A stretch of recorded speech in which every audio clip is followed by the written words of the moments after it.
Ibu, ini bukan sekadar sinetron. Ini adalah seni. Ibu harus menontonnya. Elizabeth, sepertinya ada sesuatu yang hidup di dalam kulkas kita. Baunya seakan-akan mau menelan kita hidup-hidup.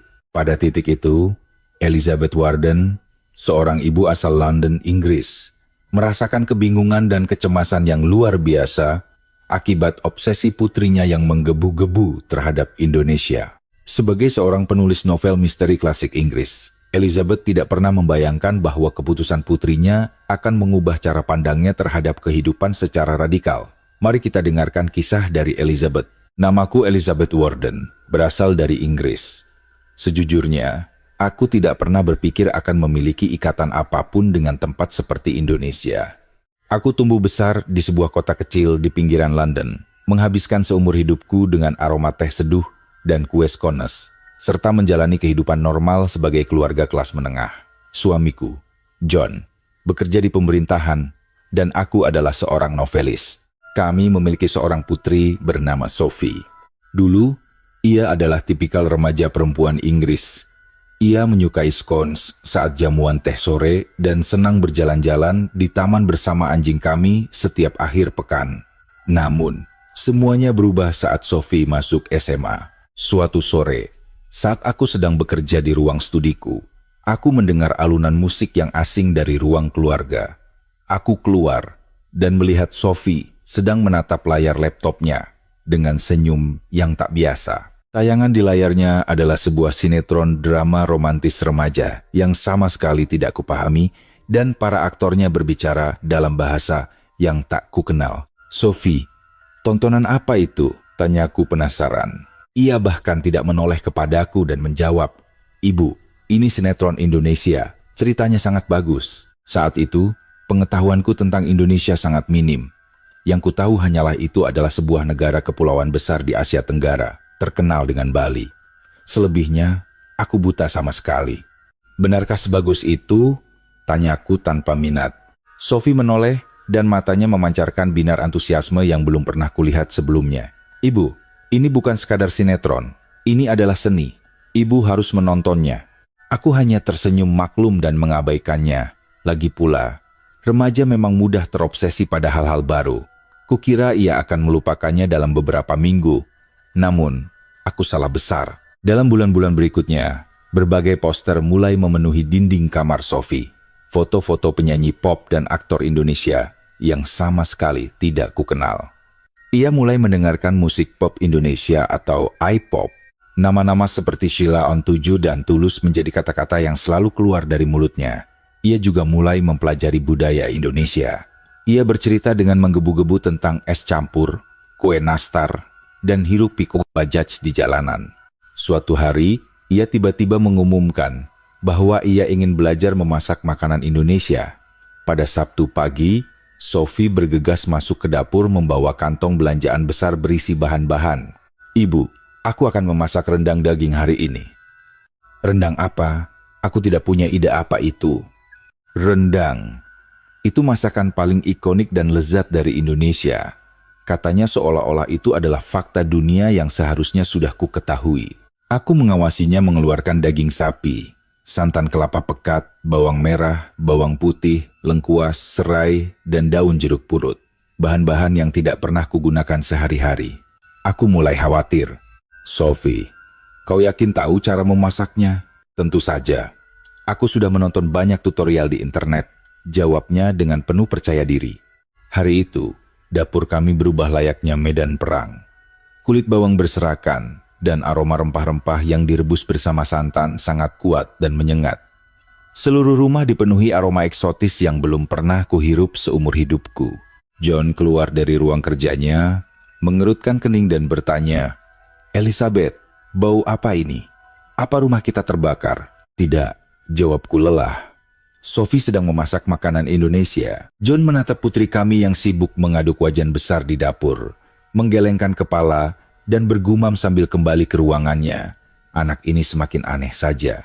2 jam, kemudian karena rendang, butuh waktu lama untuk dimasak. Sophie menyajikan semangkuk daging dengan bumbu yang tampak kental dan gelap. Sejujurnya, tampilannya cukup menggugah selera.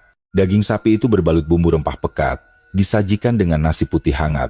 Sepertinya enak, kataku sambil mencicipinya. Rasanya jauh melampaui ekspektasiku. Ada perpaduan gurih, sedikit pedas, dan manis karamelisasi dari santan yang menyusut. Dagingnya sangat empuk, lumer di mulut. Ini sangat berbeda dengan beef stew khas Inggris yang biasa kami makan. Hidangan ini memiliki daya tarik yang magis. Sophie, ini luar biasa lezat, pujiku dengan tulus. John juga mencicipinya dan terkejut. Astaga, ini enak sekali. Kau benar-benar yang memasaknya? Sophie tersenyum bangga. Sudah kubilang, makanan Indonesia itu yang terbaik.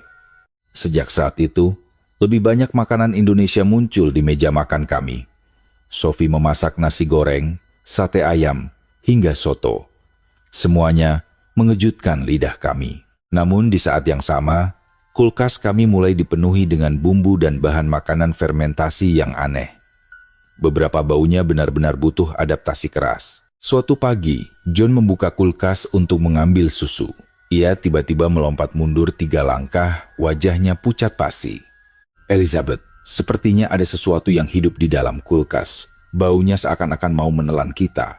Aku mendekat dan menemukan bahwa Sophie baru saja membeli sebotol terasi, pasta udang fermentasi. Baunya sungguh menyengat, menembus botol kacanya yang tertutup rapat.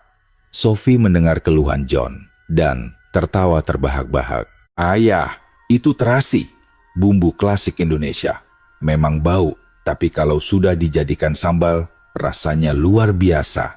Aku tidak peduli seperti apa rasanya nanti. Baunya saja sudah cukup membuatku bermimpi buruk, kata John bersikeras. Namun, Sophie tidak berhenti. Ia tidak hanya memasak makanan Indonesia, tapi juga mulai belajar bahasa Indonesia dengan sangat serius. Ia mencari kursus daring, berlatih membaca, dan berbicara setiap hari. Terkadang ia menyapaku dalam bahasanya, berkata, "Apa kabar? Aku cinta kamu, Ibu," yang membuatku tertawa. Kukira ini hanyalah fase kegilaan remaja yang akan pudar. Tapi lagi-lagi, aku salah. Suatu malam, ia memanggilku dan John ke meja makan. Wajahnya sangat serius. "Ibu, Ayah, ada yang perlu kubicarakan." Jantungku berdegup kencang. Aku tahu ini berita besar. Aku ingin menjadi siswa pertukaran pelajar di Indonesia, ucapnya perlahan namun tegas. Seketika, cangkir teh di tanganku nyaris terjatuh. Apa katamu? Aku tidak percaya dengan pendengaranku. Sophie menarik napas panjang dan menatap kami lekat-lekat. "Ibu, Ayah, aku ingin ikut pertukaran pelajar ke Indonesia selama 10 bulan. Sekolah memiliki programnya dan aku sudah mempersiapkannya sejak lama." John langsung menolak keras. "Tidak, Indonesia itu terlalu jauh. Bagaimana kau bisa hidup sendiri di sana?" Aku menyetujui suamiku. "Sophie, tahukah kau seberapa jauh Indonesia dari sini?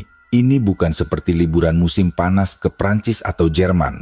Namun Sophie jelas sudah bersiap. Ia mengeluarkan map berisi dokumen yang merinci program pertukaran, informasi sekolah, akomodasi asrama, hingga indeks keamanan dan sistem kesehatan di Jakarta. "Ibu, lihat, sekolah akan menempatkanku di asrama yang aman, dekat dengan kampus. Ada konselor yang akan menjaga para siswa internasional." Ia menjelaskan satu persatu dengan sabar. Melihat dokumen-dokumen itu, perasaanku campur aduk. Di satu sisi, aku bangga dengan keseriusan dan kedewasaan anakku. Di sisi lain, aku tidak bisa membayangkan ia berada ribuan mil jauhnya dari kami, sendirian di benua lain. "Tapi Sophie, kau baru berumur 17 tahun. Suaraku sedikit bergetar. Sophie menggenggam tanganku. "Ibu, karena aku masih muda, aku ingin melihat dunia.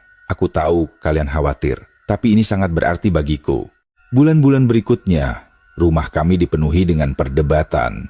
John menolak keras, sementara aku bimbang.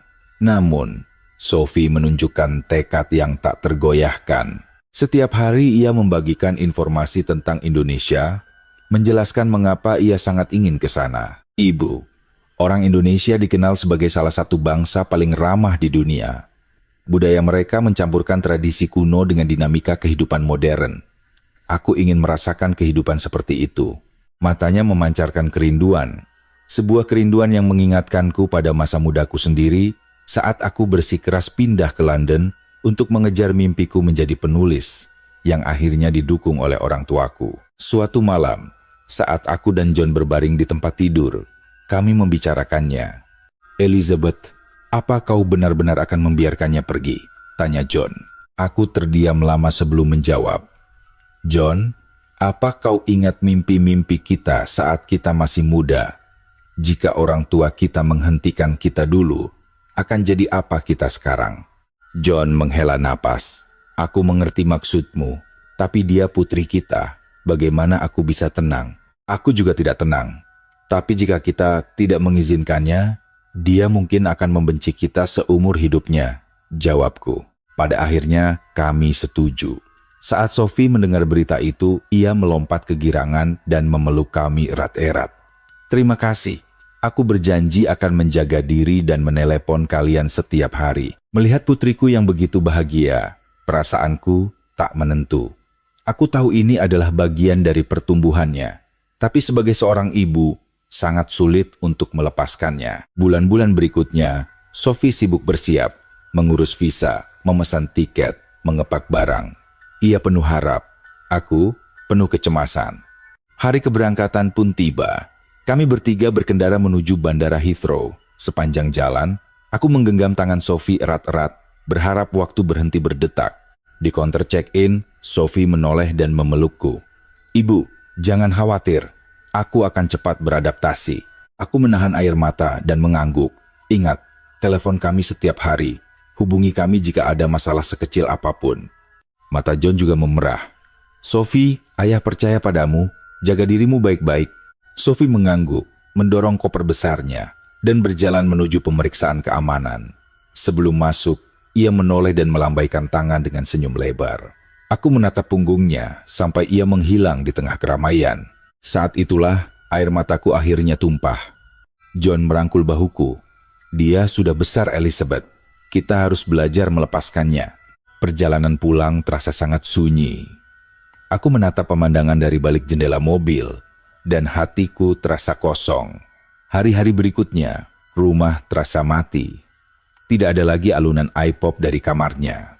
Tidak ada lagi sosoknya yang sibuk di dapur. Aku bahkan merindukan bau terasi di dalam kulkas. Saat Sophie tiba di Indonesia, ia mengirim pesan. "Ibu, aku sudah mendarat di Bandara Internasional Soekarno-Hatta. Bandaranya sangat besar dan indah, Terminal 3-nya bahkan lebih baru dari Heathrow." Ia mengirimkan foto ruang tunggu bandara yang terang, luas, dan penuh dengan fasilitas berteknologi tinggi. Melihat foto itu, aku turut senang. Tetapi, rasa rinduku semakin membengkak. Pada hari-hari awal, Sophie terus mengirim pesan dan foto. Ia telah pindah ke asrama, mendapat teman baru, dan mulai kuliah. Setiap pesannya dipenuhi dengan antusiasme. Namun perlahan, pesannya mulai berkurang. Dari yang berkali-kali sehari, menjadi sekali sehari, lalu kadang 2 atau 3 hari baru ia membalas.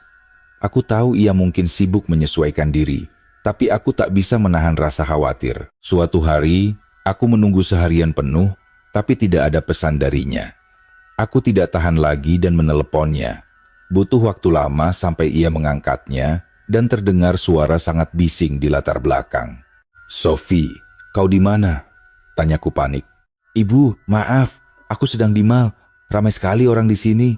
Suaranya bising." Suaranya terdengar sangat ceria. "Mall? Aku tidak tahu tempat apa itu. Kau sendirian? Apa kau aman?" "Tidak, Ibu. Aku bersama teman-temanku. Di sini sangat aman. Mallnya sangat megah." "Ibu, kita bicara lagi nanti ya. Kami mau makan seblak dulu." "Dah." Ia menutup telepon dengan tergesa-gesa, meninggalkanku menatap layar ponsel dengan cemas. Malam itu, aku berkata pada John, "John, kurasa kita harus pergi ke Indonesia untuk melihat Sophie." John menatapku. "Maksudmu, terbang ke Indonesia?" "Ya, aku ingin melihat langsung bagaimana keadaannya. Aku ingin melihat tempat seperti apa yang membuatnya begitu terobsesi," kataku tegas. John berpikir sejenak lalu mengangguk. "Baiklah, ayo kita pesan tiket." Hari saat kami memesan tiket, aku merasa gugup dan bersemangat. Penerbangan 14 jam adalah tantangan besar bagi kami. Penerbangan terjauhku sebelumnya hanyalah ke Spanyol. Kini aku akan terbang ke sisi lain dunia. John, jangan khawatir. Anggap saja ini petualangan dan kita akan melihat apa yang sebenarnya dilakukan anak kita di sana, kataku menenangkannya. Kami tidak memberitahu Sophie bahwa kami akan datang. Ingin memberinya kejutan. Saat pesawat lepas landas, aku gelisah sepanjang perjalanan, menggenggam tangan John. Pesawat mendarat di Bandara Soekarno-Hatta pukul 3 sore. Saat melangkah keluar dari kabin, hembusan udara tropis yang panas dan lembab langsung menyambutku. Sangat kontras dengan iklim London. Namun yang mengejutkanku adalah bandaranya. Terminal 3 sungguh luas dan bercahaya. Lantai marmernya mengkilat bersih, dipenuhi fasilitas otomatis yang modern. Dari imigrasi hingga pengambilan bagasi, prosesnya sangat cepat dan efisien. Selain bahasa Indonesia dan Inggris, ada juga petunjuk dalam bahasa Jepang dan Korea. John, lihat, tempat ini benar-benar bagus, bisikku. John melihat sekeliling dan mengangguk. Ya, jauh lebih modern dari dugaanku. Kami menaiki kereta bandara menuju pusat kota Jakarta. Interior keretanya sangat bersih dan rapi. Nyaris tidak ada sampah sekecil apapun. Para penumpang sangat tenang. Ada yang menatap layar ponsel, ada yang memejamkan mata. Ketertiban ini memberiku kesan yang sangat positif. Dari jendela kereta, pemandangannya luar biasa unik. Gedung-gedung pencakar langit yang menjulang berpadu dengan atap-atap merah perumahan padat. Di sela-sela rimba beton, terdapat taman-taman hijau tropis. Perpaduan antara kemajuan yang pesat dan denyut kehidupan lokal ini tidak pernah kami lihat di London. Saat tiba di stasiun BNI City, kami kembali terkejut. Stasiun yang besar ini dipenuhi orang, namun semuanya mengalir dengan tertib. Papan petunjuknya sangat jelas, sehingga orang asing yang baru pertama kali datang pun tidak akan tersesat. Hotel kami berada di kawasan Kuningan, Jakarta Selatan. Kami menaiki taksi dari stasiun dan pemandangan sepanjang jalan langsung memikatku. Papan reklame LED raksasa, laju sepeda motor yang lincah, bajaj biru yang ikonik, dan kedai makanan di trotoar pemandangan yang tidak ada di London. Sopir taksi kami adalah pria parubaya yang ramah. Meski bahasa Inggrisnya terbata-bata, ia dengan antusias memperkenalkan tengara kota Jakarta. Ia menunjuk keluar jendela, itu Monumen Nasional, Monas, dan di sana Istana Merdeka. Sangat indah, Anda harus ke sana. Saat kami tiba di hotel, hari sudah malam. Setelah check-in, aku langsung menelepon Sophie. Sophie, kau di mana sekarang? Aku berusaha menormalkan suaraku. Aku di asrama, Ibu. Ada apa? Ia terdengar sedikit bingung. Tidak apa-apa, hanya ingin mendengar suaramu. Apa kau punya waktu luang besok? Besok, aku tidak ada kelas siang. Kenapa, Ibu? Bagus. Bisakah kau pergi ke hutan kota GBK besok jam 2 siang? Ibu punya kejutan untukmu. Hutan kota GBK? Ibu sedang bicara apa? Sophie sama sekali tidak menduga. Datang saja, nanti kau akan tahu. Ingat, besok jam 2 siang di hutan kota GBK. Kataku penuh misteri sebelum menutup telepon. John tertawa. Dia pasti sangat kebingungan. Dia akan lebih terkejut saat melihat kita besok. Malam itu, kami memutuskan untuk keluar dan merasakan kehidupan malam Jakarta. Staf hotel merekomendasikan kami untuk mengunjungi pusat jajanan kaki lima terdekat. Kaki lima, aku ingat kata itu sering disebut Sophie. Sangat banyak makanan lezat di sana, kata staf hotel dengan semangat. Kami berjalan kaki menyusuri trotoar Kuningan. Pemandangan malam itu langsung menyita perhatian kami. Jalanan penuh dengan orang. Kedai-kedai tenda diterangi lampu terang. Tawa para pemuda dan alunan musik terdengar di mana-mana. Ada sebuah gerobak penjual es dawet ayu di pinggir jalan, dan banyak orang mengantre. Karena penasaran, aku mendekat. Penjualnya dengan cekatan mencampurkan santan, gula merah cair, dan dawet hijau ke dalam gelas berisi es. John, kau mau coba? Tanyaku. Boleh saja, mumpung kita di sini. Kami memesan 2 gelas. Pada tegukan pertama, rasanya sungguh luar biasa. Rasa manis karamel dari gula aren berpadu sempurna dengan gurihnya santan dan tekstur dawet yang kenyal. Ini sangat lezat, seru John. Kami berjalan sambil minum dan tiba di sebuah deretan warung tenda. Penjual menjajakan berbagai makanan yang belum pernah kami lihat. Sate usus, telur gulung, pecel lele, seblak. Semuanya tampak menggugah selera.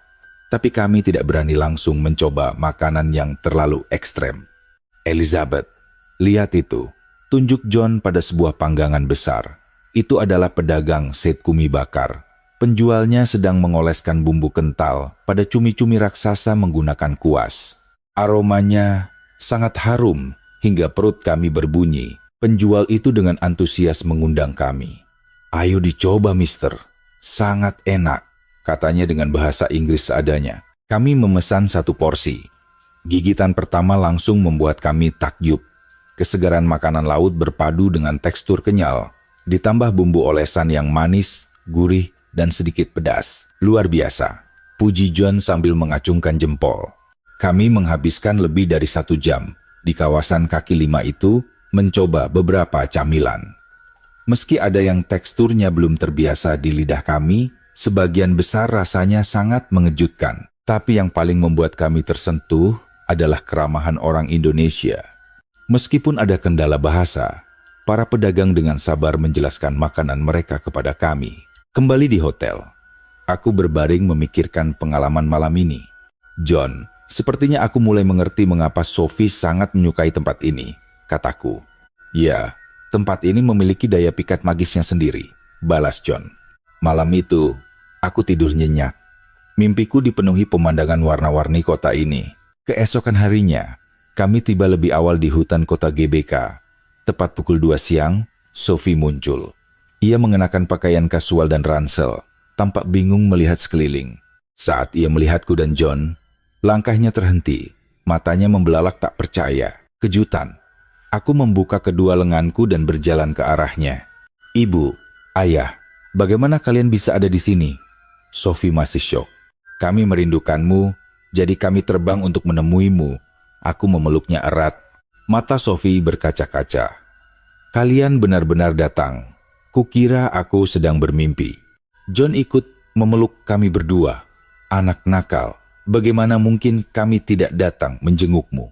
Berdiri di tengah taman yang hijau dengan latar gedung pencakar langit Jakarta, aku merasa perjalanan jauh ini sangat sepadan. Sophie lalu membawa kami menyusuri jalanan kawasan Blok M dan Senopati.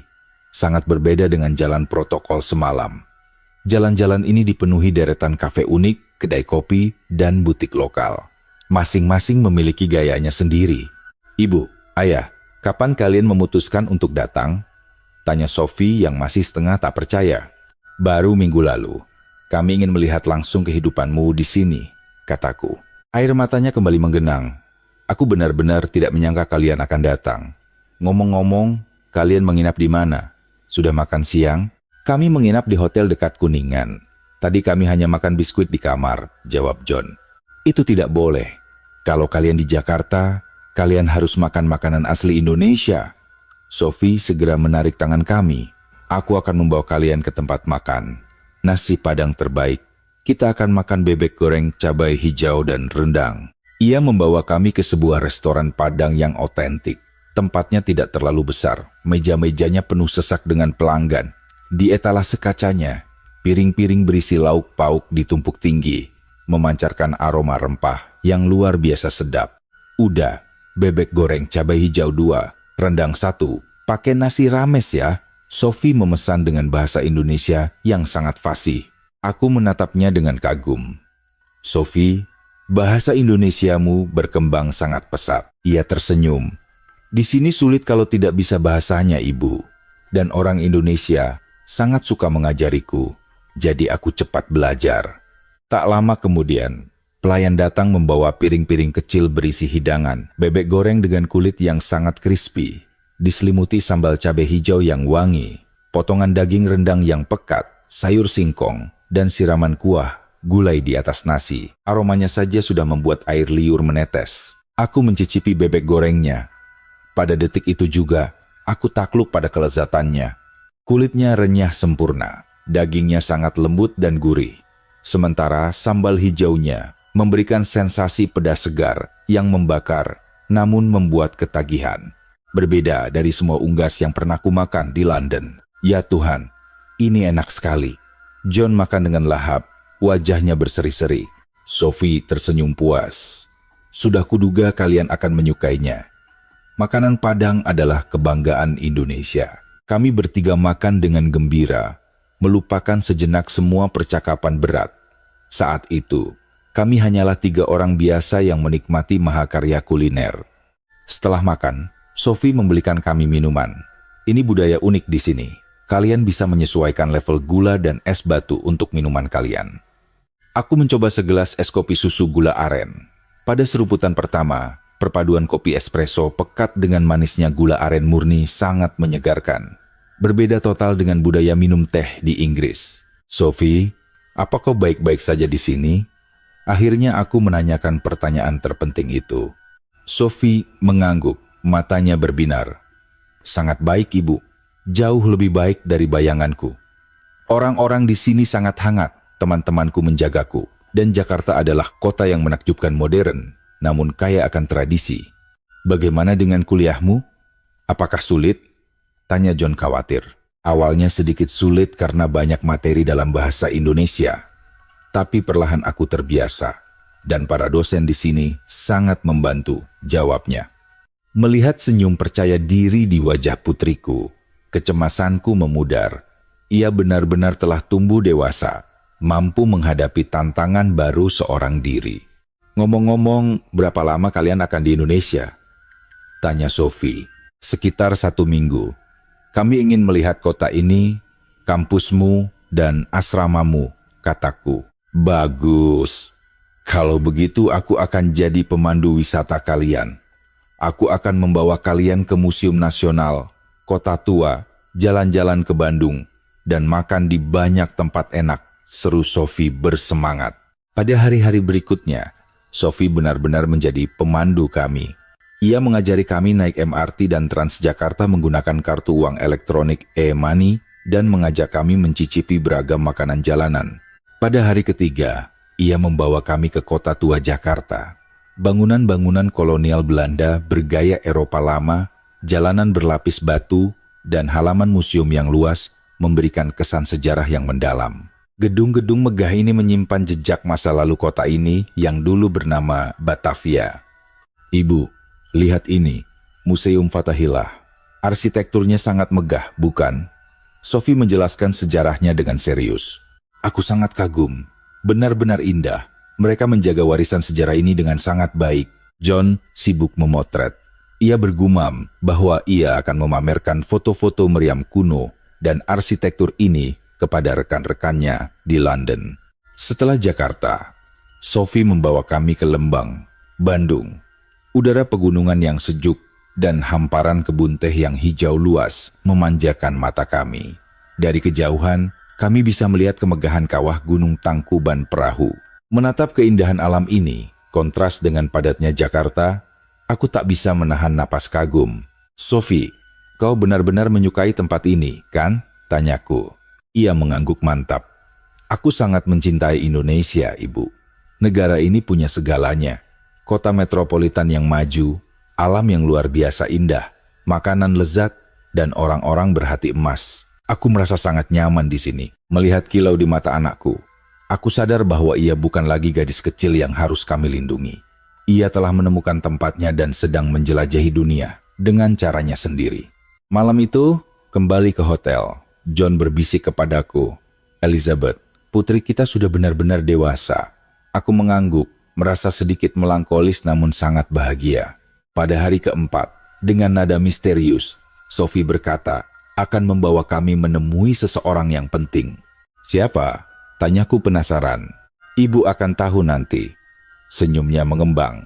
Sophie membawa kami ke sebuah kedai kopi bergaya vintage di dekat kawasan Universitas Indonesia, Depok. Kedai itu dipenuhi dekorasi kayu, lampu kuning hangat, dan karya seni lokal di dindingnya. Tak lama setelah kami duduk, seorang pemuda masuk. Ia tinggi, mengenakan kemeja putih kasual dan celana jeans. Wajahnya dihiasi senyum yang tenang. Sophie, ia melambaikan tangan.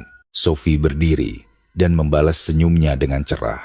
Pemuda bernama Bima itu menghampiri meja kami dan menyapa aku dan John dengan sangat sopan. Selamat sore, saya Bima Saputra.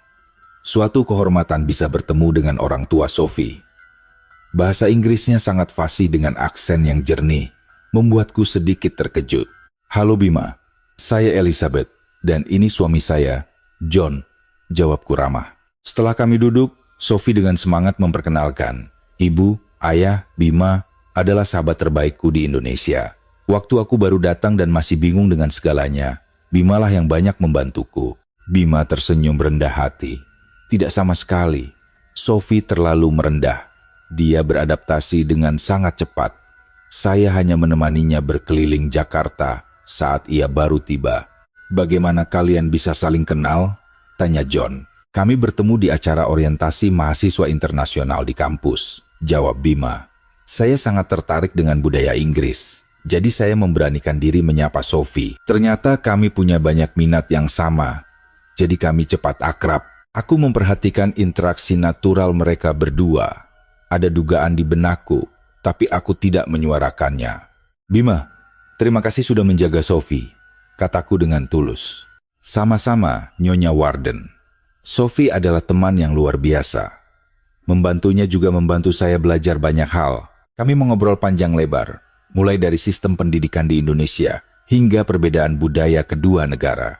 Bima adalah pemuda yang cerdas. Ia berbicara dengan artikulasi yang jelas dan memiliki pengetahuan luas tentang budaya Inggris. Ia bercerita bahwa jurusannya adalah hubungan internasional dan ia bermimpi bekerja di bidang diplomasi budaya." "Jadi kau juga ingin pergi ke Inggris?" tanya John. "Tentu Pak, saya selalu bermimpi melanjutkan S2 di Inggris untuk merasakan sistem pendidikan di sana." Sophie banyak bercerita tentang London yang membuat saya semakin tertarik, jawab Bima. Sambil berbicara, aku menyadari ada kelembutan khusus di mata pemuda itu saat menatap Sophie. Dan Sophie sendiri terlihat jauh lebih rileks dan bahagia saat berada di dekatnya.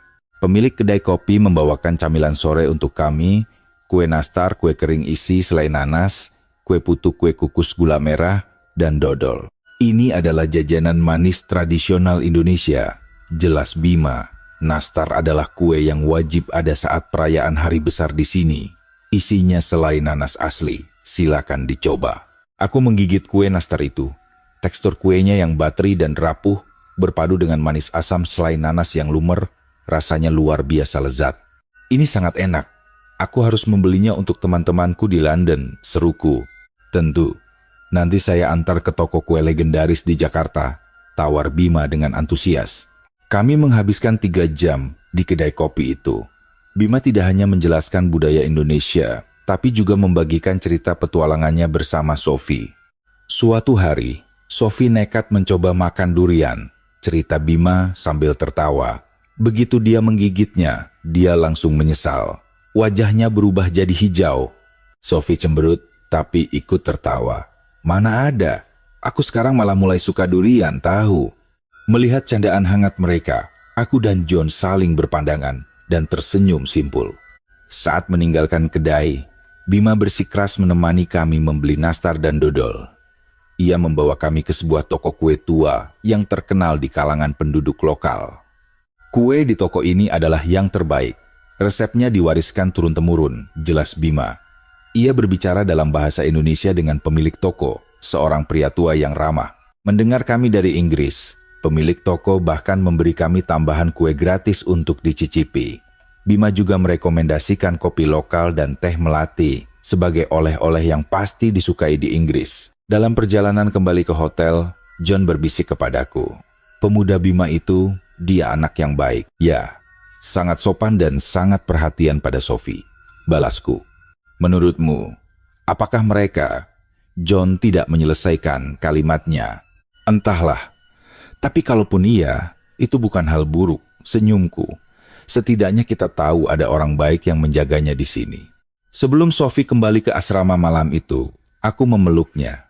"Sophie, ibu sangat senang kau hidup dengan baik di sini, dan kau menemukan teman yang luar biasa." Mata Sophie berkaca-kaca lagi. "Ibu, terima kasih karena kalian sudah datang.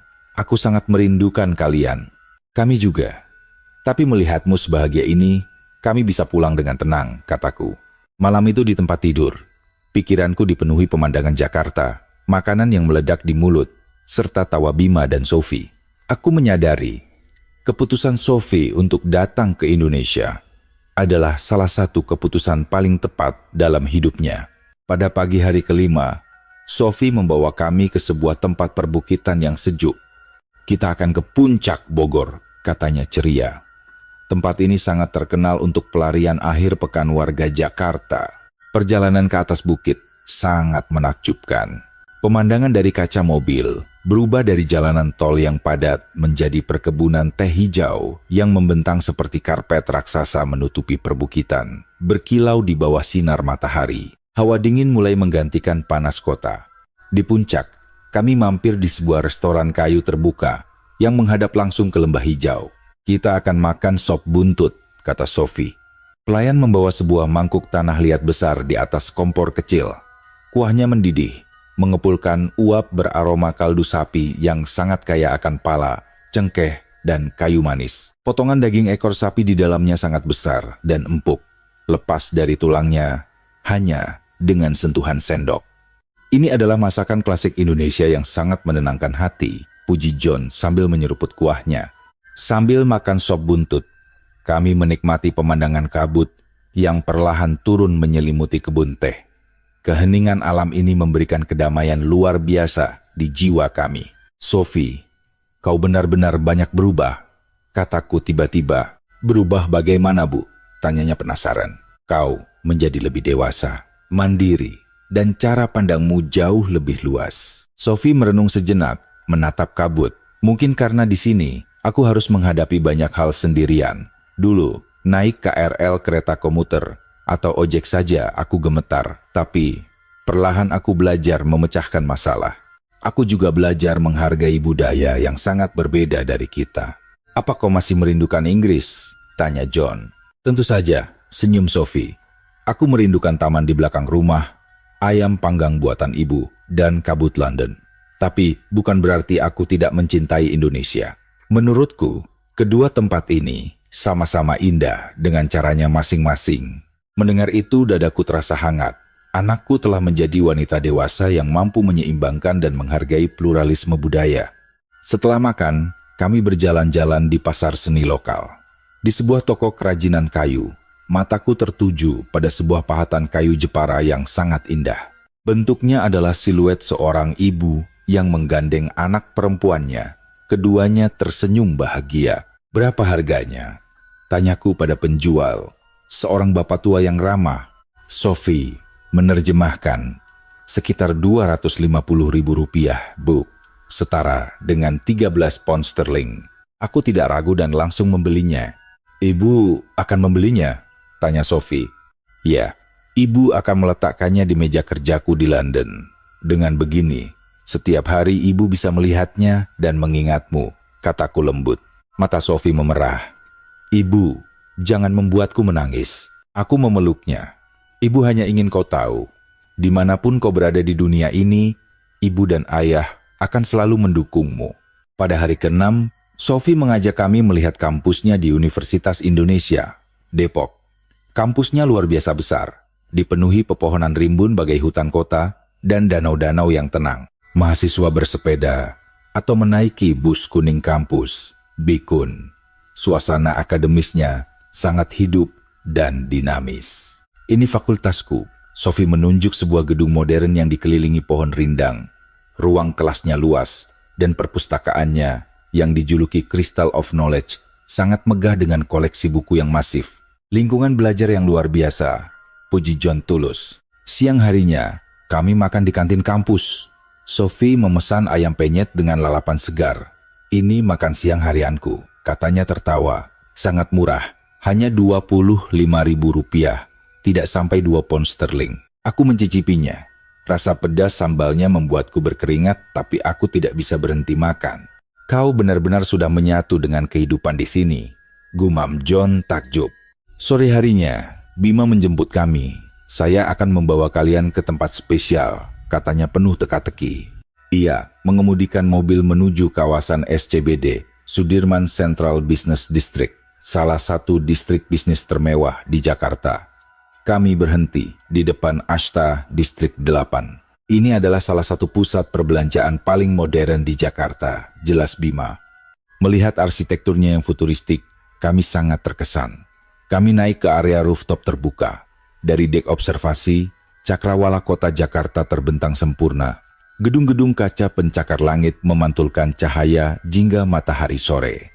Semuanya tampak megah dan menakjubkan. Pemandangan malamnya lebih indah, tapi senja ini cuacanya sangat mendukung, kata Bima. Sophie dan Bima berdiri berdampingan di tepi pagar kaca, menunjuk landmark kota dari kejauhan. Melihat punggung mereka, hatiku diliputi kehangatan. Apa yang kau pikirkan, Elizabeth? John merangkul pinggangku. Aku berpikir, keputusan kita membiarkannya ke Indonesia adalah hal terbaik yang pernah kita lakukan, kataku. John mengangguk setuju. Lihatlah betapa bahagia dan percaya dirinya dia. Kita tidak akan melihat sisi ini darinya jika ia terus di London. Turun dari mal, Sophie menarikku ke sebuah gerai kosmetik lokal. Ibu, produk skincare lokal Indonesia sangat bagus. Bahan-bahannya alami dan harganya masuk akal. Ia merekomendasikan serum dan masker wajah. Aku menatap wajahnya. Pantas saja kulitnya terlihat lebih bersinar dan halus. Mungkin karena kelembapan udaranya dan gaya hidupku yang banyak makan rempah, candanya. Malamnya, Bima mentraktir kami di restoran seafood mewah bergaya tradisional. Kami memesan gurame terbang, ikan gurami goreng crispy, udang bakar madu, dan kangkung terasi. Bima juga memesankan bir bintang dingin. Tuan dan Nyonya Warden bersulang. Bima mengangkat gelasnya. Terima kasih telah mengizinkan Sophie ke Indonesia, dan terima kasih sudah datang menjenguknya. John mengangkat gelasnya. Bima, kamilah yang berterima kasih, karena kau sudah menjaga putri kami. Melihatnya bahagia di sini, kami bisa pulang dengan tenang. Selesai makan, Bima mengantar kami kembali ke hotel. Di lobi, Bima menatap kami dengan sangat serius. Tuan dan Nyonya Warden, jangan khawatir. Saya akan selalu menjaga Sophie. Apapun bantuan yang ia butuhkan, saya akan melakukan yang terbaik untuknya. Aku menggenggam tangan pemuda itu. Terima kasih Bima, kau pemuda yang sangat baik. Hari ke-7 adalah hari terakhir kami. Sophie membawa kami ke kawasan pantai Indah Kapuk, PIK, yang menghadap langsung ke Laut Jawa. Tempat yang sempurna untuk melihat matahari terbenam. Angin laut berembus membawa aroma garam. Banyak orang bersepeda atau berjalan santai di tepi pantai buatan. Kami duduk di sebuah kafe tepi laut, memesan minuman, dan menatap laut yang tenang. Sophie, ada yang ingin ibu katakan. Ucapku memecah keheningan. Ia menatapku. Selama di sini, ibu melihat pertumbuhanmu. Kau lebih mandiri, percaya diri, dan bisa menghargai perbedaan. Ibu sangat bangga padamu. Mata Sophie berkaca-kaca. Ibu, dulu ibu menentangmu karena ibu khawatir. Tapi sekarang ibu tahu, keputusanmu benar. Indonesia telah membesarkanmu dan membuatmu menemukan jati dirimu. Lanjutku. John menimpali. Ayah juga bangga, nak.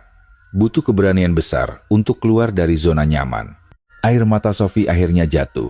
Terima kasih. Aku tahu ini sulit bagi kalian dulu, tapi aku sangat bersyukur kalian mendukungku. Kami bertiga berpelukan erat di bawah langit senja Jakarta yang mulai berubah warna menjadi jingga keemasan. Awan-awan seakan terbakar memantulkan cahaya di atas permukaan laut. Apakah kau menyesal datang ke sini? Tanyaku. Tidak sama sekali, jawabnya. Mantap, ini keputusan terbaik dalam hidupku. Aku belajar mencintai dua dunia yang berbeda secara bersamaan. Keesokan paginya, kami harus kembali ke London. Di depan counter check-in Bandara Soekarno-Hatta, mata kami bertiga sembab. Ibu, ayah, terima kasih sudah datang. Isak Sophie, aku memeluknya erat. Jaga dirimu, telepon kami, video call, agar kami tahu kau baik-baik saja. Pasti ibu, aku menghapus air matanya. Jika Bima baik padamu, hargai dia. Ibu bisa melihat dia pria yang bisa diandalkan. Wajah Sophie merona merah. Ibu, kami hanya berteman. Teman atau apapun, yang penting kau bahagia. Senyumku. Setelah pelukan terakhir, kami berjalan menuju pemeriksaan keamanan. Aku menoleh sekali lagi. Sophie melambaikan tangan dengan kuat, menangis tapi tersenyum cerah. Pesawat lepas landas.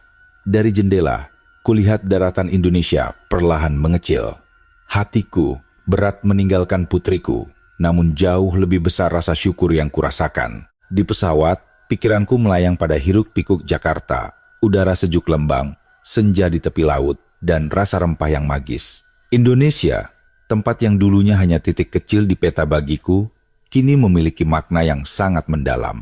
Negara ini penuh kehidupan, kehangatan, dan memberi ruang bagi putriku untuk mekar menjadi versi terbaik dirinya. Kembali ke London, aku meletakkan pahatan kayu Jepara itu di tempat paling mencolok di meja kerjaku. Setiap melihatnya, aku teringat pada Sophie dan jalan-jalan sibuk di Jakarta. John juga berubah. Ia mulai tertarik membaca buku sejarah Indonesia dan bahkan mencoba meracik es dawet sendiri di dapur. Terkadang kami memasak masakan Indonesia bersama, meski tak selezat buatan Sophie, kami sangat menikmatinya. Dan yang paling mengejutkan, kulitku menjadi lebih bagus berkat skincare lokal Indonesia yang kubeli. Kami sering melakukan panggilan video dengan Sophie. Ia membagikan cerita kampusnya, jalan-jalannya dengan Bima, dan tempat-tempat baru yang ia kunjungi.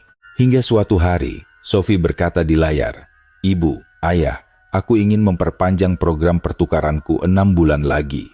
John menatapku, dan aku mengangguk sambil tersenyum. "Tentu sayang, kami akan selalu mendukungmu." Sophie melompat kegirangan. Setelah panggilan berakhir, John tertawa. "Sepertinya kita harus memesan tiket ke Indonesia lagi." "Ya, dan kali ini aku akan mencoba semua jajanan di warung tenda itu," seruku bahagia. Di luar jendelaku, langit London tampak mendung, namun pikiranku sangat cerah. Aku tahu, dimanapun anakku berada, cinta kami akan selalu memeluknya. Perjalanan ke Indonesia mengajarkanku bahwa cinta orang tua bukan tentang menahan anak di sisinya, melainkan memberi mereka sayap untuk terbang bebas. Dan saat mereka terbang, rumah akan selalu menjadi tempat mereka pulang. Aku mengambil penaku dan mulai menulis novel baruku. Kali ini, tokoh utamanya bukanlah seorang detektif Inggris, melainkan seorang gadis pemberani yang mengejar mimpinya, orang tua yang mendukungnya, serta sebuah negeri kepulauan tropis indah yang mendewasakannya. Judul ceritanya adalah Waktu Sophie di Indonesia.